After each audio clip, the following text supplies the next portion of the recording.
नमस्कार दोस्तों। गौतम अडानी को आज सुबह चार तरफ से 440 वोल्ट के झटके लगे। एक अमेरिकी बाजार की तरफ से, दूसरा भारतीय शेयर बाजार की तरफ से, तीसरा अमीरी के पायदान पर लुढ़कते हुए 22वें नंबर पर पहुंचने की वजह से, और चौथा संसद में विपक्षी दलों की तरफ से अडानी के कथित गोरख धंधे की जांच पर शोर और हंगामे की वजह से। इतना हंगामा हुआ कि दोनों सदनों में कार्यवाही तक स्थगित करनी पड़ी। आइए सिलसिलेवार ढंग से समझते हैं कि देश के सबसे बड़े अमीर चंद गौतम अडानी के साथ अब तक क्या हुआ है और क्या होने वाला है। हिंडनबर्ग रिपोर्ट आने के बाद गौतम अडानी की कंपनियों ने हर रोज की तरह आज भी शेयर बाजार खुलते ही जबरदस्त गोते लगाने शुरू किए। शेयर बाजार में शटर उठते ही एक बार फिर Adani enterprises, Adani green energy, Adani transmission जैसी कंपनियों के शेयर 10 से 35% तक टूटे। अडानी के धराशायी होने का आज आलम यह रहा कि बाजार खुलने के 4 मिनट के भीतर ग्रुप की 10 कंपनियों में से 7 कंपनियों के शेयर ने लोअर सर्किट को छू लिया और रसातल की तरफ जाने को बेताब दिखने लगे। अडानी एंटरप्राइजेज ने तो 3 दिनों में 55% तक नुकसान झेलकर बाजार में तबाही के कागार पर पहुंचने का रिकॉर्ड बनाया। 9 दिनों की बात करें तो 76% नुकसान। बाजार खुलने से पहले अडानी के लिए एक झटके वाली खबर अमेरिका से भी आई।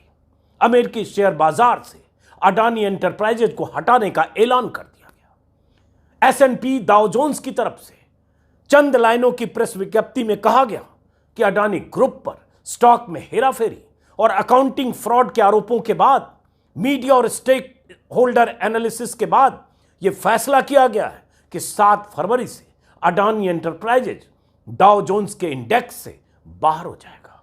यह अपने आप में एक ऐतिहासिक घटना है। ऐतिहासिक घटना इसलिए है क्योंकि हिंडनबर्ग रिपोर्ट के आने से पहले तक, यानी आज से 10 दिन पहले तक, अडानी दुनिया के अमीरों की लिस्ट में नंबर 3 पर थे। अमेरिका में भी उनका झंडा बुलंद हो रहा था और आज उसी अमेरिकी बाजार में उनकी कंपनी को इंडेक्स से बाहर करने का ऐलान कर दिया गया। इस सब का ही नतीजा है कि आज यह हुआ कि गौतम अडानी फोर्ब्स की लिस्ट में गोते लगाते हुए 22वें स्थान पर पहुंच गए। गौर से सुन लीजिए, महज 10 दिनों में 3 नंबर से 22 नंबर पर। गौतम अडानी के नेटवर्थ में हिंडनबर्ग रिपोर्ट के बाद ऐसा पलीता लगा है कि उनके नेटवर्थ में आज सुबह बाजार खुलने से पहले तक $61.8 बिलियन का नुकसान उन्हें हो चुका है। इसमें $12.5 बिलियन का नुकसान तो उन्हें एफपीओ वापस लेने के बाद और गुरुवार को राष्ट्र के नाम अपने संबोधन के बाद उठाना पड़ा। अगर इसे इंडियन करेंसी में कन्वर्ट करें तो अडानी के नेटवर्थ में से लगभग 5 लाख करोड़ हवा हो चुका है। 5 लाख करोड़ फिनिश, स्वाहा। इसी का नतीजा यह हुआ कि एशिया में अमीरी के बेताज बादशाह और दुनिया के तीसरे अमीर गौतम अडानी कल 17वें नंबर पर लुढ़क गए थे और आज के लॉस के बाद सीधे 22वें नंबर पर आ गिरे हैं। फोर्ब्स के हवाले से उनके लुढ़कान का यह सबसे ताजा आंकड़ा है। आज शाम तक पता चलेगा कि बाजार बंद होने के बाद अडानी कहां तक गिरे। मतलब गौतम अडानी के नेटवर्थ का लगभग आधा हिस्सा डूब चुका है। अगर अडानी की कंपनियों की बात करें तो सुबह बाजार खुलने तक गौतम अडानी के आर्थिक साम्राज्य का करीब $110 बिलियन यानी लगभग 9 लाख करोड़ स्वाहा हो चुका था। जी हां, 9 लाख करोड़ से ज्यादा। अडानी की कंपनियों को हर रोज 1.25 लाख से 1.5 लाख करोड़ का नुकसान हो रहा है। आंकड़ों के मुताबिक गौतम अडानी की कंपनियां Adani total gas, Adani enterprises, Adani transmission और अडानी ग्रीन जैसी कंपनियों का सबसे अधिक नुकसान हुआ है और हर रोज हो रहा है।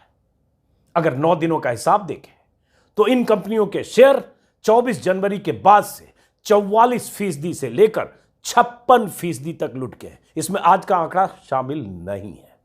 दिन के हिसाब से देखें तो हिंडनबर्ग की रिपोर्ट आए भले ही 10 दिन हुए, लेकिन यह तबाही सिर्फ 6 ट्रेडिंग दिनों की है, क्योंकि इन 10 दिनों में शेयर बाजार सिर्फ 6 दिन खुले थे।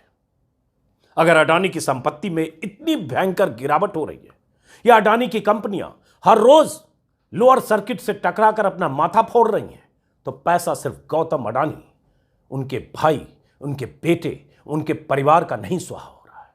देश के लाखों निवेशकों का पैसा है, बैंकों का पैसा है, LIC का पैसा है, उन तमाम संस्थाओं का पैसा है जिन्होंने अडानी की ग्रोथ स्टोरी पर भरोसा करके हजारों करोड़ उनकी कंपनियों में लगाए हैं। लेकिन सरकार संसद में विपक्ष के हंगामे के बाद, जांच की मांग के बाद, सुप्रीम कोर्ट के जज से लेकर JPC की मांग के बाद सन्नाटा है। इसकी जांच होनी चाहिए या नहीं? अब जरा सोचिए क्या हाल हो गया अडानी समूह का। संसद में आज दूसरे दिन भी विपक्षी दलों ने अडानी समूह पर लगे आरोपों की जांच की मांग की। सन्नाटा, शोर, हंगामा। अब जरा आप हिंडनबर्ग के आरोपों को समझिए। एक तरफ अमेरिकी एजेंसी हिंडनबर्ग की 106 पन्ने की रिपोर्ट है जिसमें अडानी की कंपनी पर निवेशकों से धोखाधड़ी करने से लेकर शेल कंपनियों की आड़ में तमाम तरह के फ्रॉड करने के आरोप हैं। दूसरी तरफ 413 पन्ने में दर्ज अडानी का वो जवाब है जो हिंडनबर्ग को भेजा गया था। इन 413 पन्नों में हिंडनबर्ग के आरोपों को खारिज करते हुए इस रिपोर्ट को भारत पर हमला करार दिया गया था।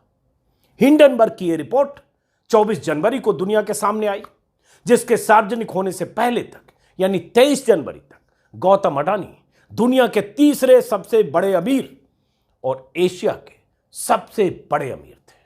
अडानी का यह जवाब 30 जनवरी को आया, जब हिंडनबर्ग की रिपोर्ट के असर की वजह से अडानी निवेशकों का भरोसा खोने लगे और उनकी कंपनियों के शेयर बुरी तरह बाजार में गोता खा रहे थे। दुनिया के अमीरों की लिस्ट में तीसरे नंबर से 7वें या 8वें नंबर तक तब तक पहुंच चुके थे। हिंडनबर्ग की इस रिपोर्ट में अडानी की कंपनियों के कथित फ्रॉड का सिलसिलेवार ब्यौरा भी है।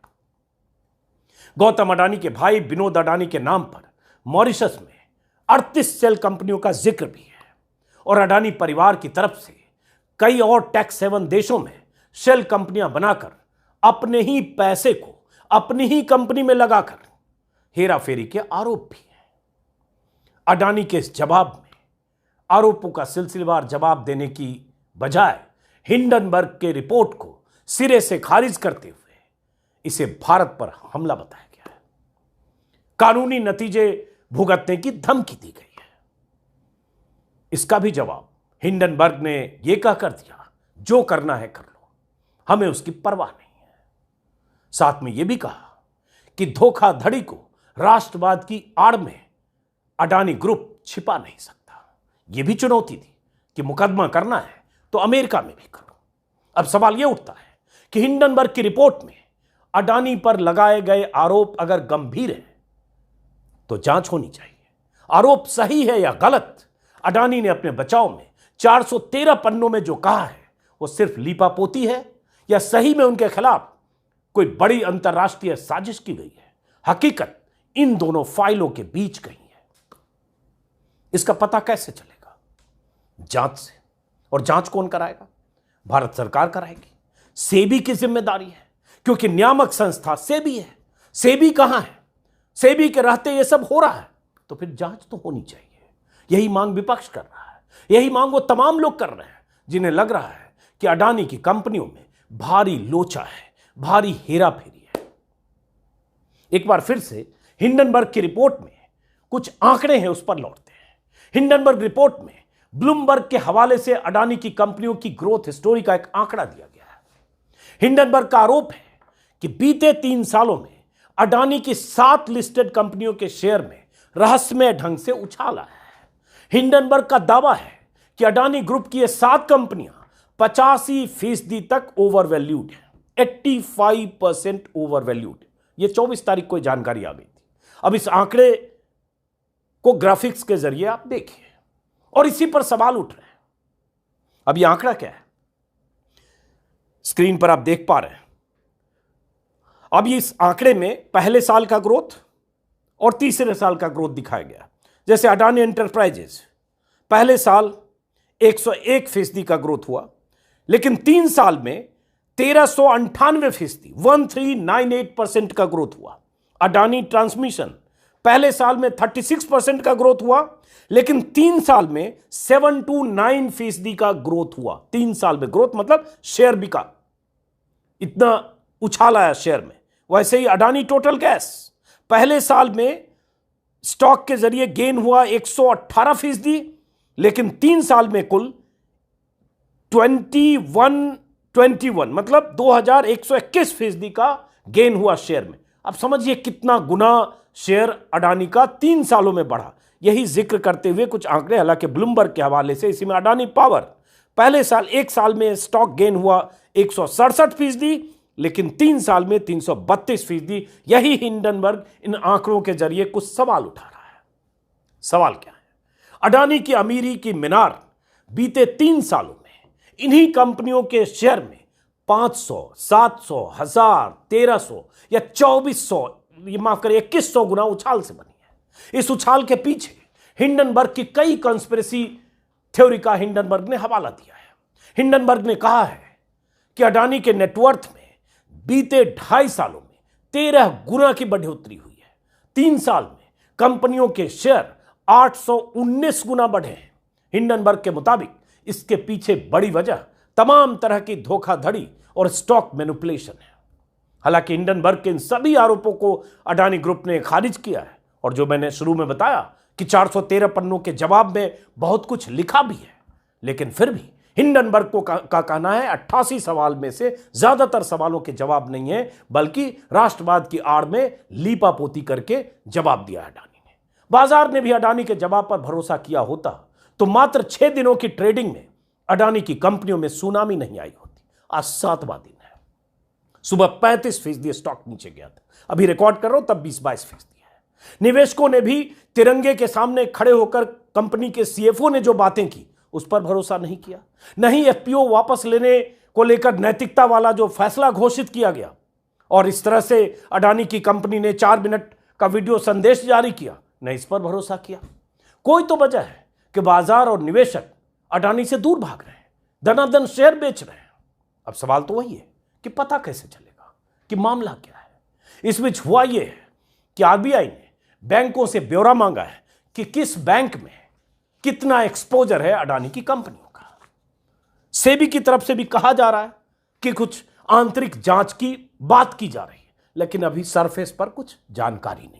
इस बीच यह भी पता चला, कुछ वेबसाइट में देख रहा हूं कि एनएसई ने अडानी ग्रुप के 3 शेयरों को शॉर्ट टर्म के लिए एडिशनल सर्विलांस मेजर्स लिस्ट में डाल दिया है, जिसमें अडानी पोर्ट, अडानी एंटरप्राइजेज और अंबुजा सीमेंट शामिल है।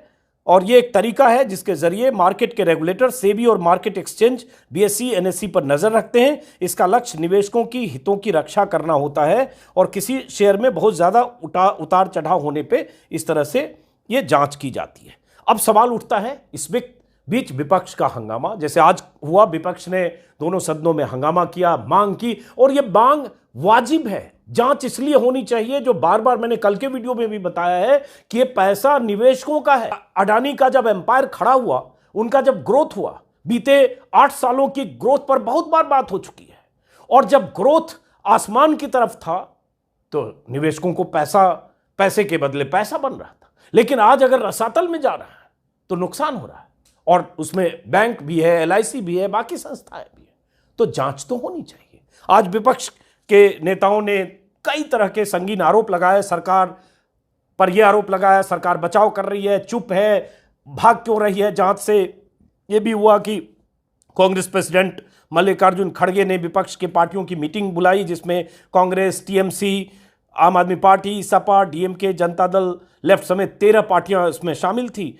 यह भी हुआ, कांग्रेस की तरफ से कहा गया कि 6 फरवरी को देश भर के जिलों में जो एलआईसी और एसबीआई कार्यालय हैं वहां प्रदर्शन करेंगे विपक्षी दलों के नेता या कांग्रेस के नेता, यह कहते हुए कि शेयर बाजार का या अमृतकाल का सबसे बड़ा घोटाला है। घोटाला है या नहीं है, इसके बारे में न मैं कुछ कह सकता हूं, न जो कह रहा है उसके पास कोई उसका कागजी प्रमाण है। लेकिन जो हुआ, जो हिंडनबर्ग ने आरोप लगाया, उन आरोपों के बाद अडानी के शेयरों में जो गिरावट हुई 50% तक, 76% तक, अडानी एंटरप्राइजेस जो इतना लॉस हुआ, हर रोज 1 लाख करोड़, 1.25 लाख करोड़, 1.5 लाख करोड़, 9 लाख करोड़ तक स्वाहा हो गया। तो इसकी जांच तो होनी चाहिए। और वो जांच इसलिए भी जरूरी है कि हिंडनबर्ग का जो ट्रैक रिकॉर्ड है, जो बहुत सारी वेबसाइट, ब्लूमबर्ग, फोर्ब्स, जो बाकी इंटरनेशनल जो अखबार हैं उसमें जो छप रहे हैं उसके बारे में, उसमें है कि उसने 2020 से अब तक, कंपनी 5 साल पहले ही बनी है, 30 कंपनियों को टारगेट किया। हिंडनबर्ग रिसर्च संस्था ने शॉर्ट सेलिंग करके वो अपना कारोबार भी करती है, एक तरह से कहें कमाती भी है पैसे, जिसमें से 30 में से ज्यादातर कंपनियां, सब कंपनियां 26% तक उनके जो शेयर हैं वो टूटे हैं, और कुछ कंपनियों का तो मेजर नुकसान हुआ है, 90% तक शेयर टूटे हैं। मतलब जिन कंपनियों को टारगेट किया गया, जिन कंपनियों के बारे में हिंडनबर्ग ने रिपोर्ट जारी की, उन कंपनियों को जबरदस्त नुकसान हुआ है। अगर वो नुकसान वहां हुआ, कहीं ये नुकसान जिस तरह से यहां होता दिख रहा है, और ये नुकसान अगर नहीं रुका और इस नुकसान की वजह से लाखों करोड़ों निवेशकों को नुकसान हुआ, बैंकों को नुकसान हुआ, तो उससे पहले जांच होनी चाहिए। नुकसान तो ऐसे बहुत हो चुका, और सवाल सेबी की साख पर भी उठ रहा है। और वो सवाल जो कल भी मैंने उठाया था कि अगर अडानी की जगह कोई और कारोबारी, कोई और बिजनेस होता और मोदी से उसकी अंतरंगता नहीं होती, उसे मोदी के मित्र के तौर पर, दोस्त की तौर पर उसकी पहचान नहीं होती, तो भी सरकार क्या ऐसे ही कर रही होती? बहुत सारे आंकड़े और जानकारियां हैं कि बीते 5 सालों में कैसे अडानी का ग्रोथ हुआ, कैसे हर एयरपोर्ट पर अडानी को ऑक्शन के जरिए ही सही, लेकिन ऐसा नियम कानून था कि अडानी ने हर एयरपोर्ट को अपने कब्जे में लिया, या ऑक्शन के जरिए अडानी के अंदर तमाम एयरपोर्ट पर अडानी का कब्जा हुआ। हर तरह के धंधे में आज अडानी है, और हर तरह के धंधे में अडानी का एक छत्र साम्राज्य होना ही अडानी को वहां तक पहुंचाया जिसके बाद वो दुनिया के नंबर 3 पर थे। और हिंडनबर्ग की एक रिपोर्ट ने वो कर दिया कि आज 22वें नंबर पर है। इस बीच कल भी बात हुई थी कि स्विट्जरलैंड की जो लैंडिंग कंपनी है उसने कोलेट्रल अडानी एंटरप्राइजेज के नाम से देने से मना कर दिया। इतना कुछ हो रहा है सरकार की तरफ से, मोदी जी की तरफ से, अभी कुछ ऐसा संकेत नहीं मिल रहा है कि जांच कब शुरू होगी। सवाल आप भी सोचिएगा, इस सवाल का जवाब, और क्या इस सवाल का जवाब नहीं तलाशा जाना चाहिए, और क्या यह सवाल नहीं पूछा जाना चाहिए, यह भी जरूर सोचिएगा। कुछ तो गड़बड़ी है, कुछ तो है जिसकी पर्दादारी है, और अगर वो पर्दादारी नहीं है तो पर्दा उठे, पता चले कि अडानी के खिलाफ अंतर्राष्ट्रीय साजिश थी, साजिश करने वाला ये नाथन एंडरसन था जो हिंडनबर्ग का मुखिया है, या और कौन सी एजेंसी, यही पता चले। इंतजार करते हैं। फिलहाल इस वीडियो को खत्म करते हैं, फिर मुलाकात होगी। देखते हैं बाजार किधर करवट बैठता है। अगर आपने हमारे चैनल को सब्सक्राइब नहीं किया है तो सब्सक्राइब करें ताकि बात आप तक पहुंचती रहे। नमस्कार।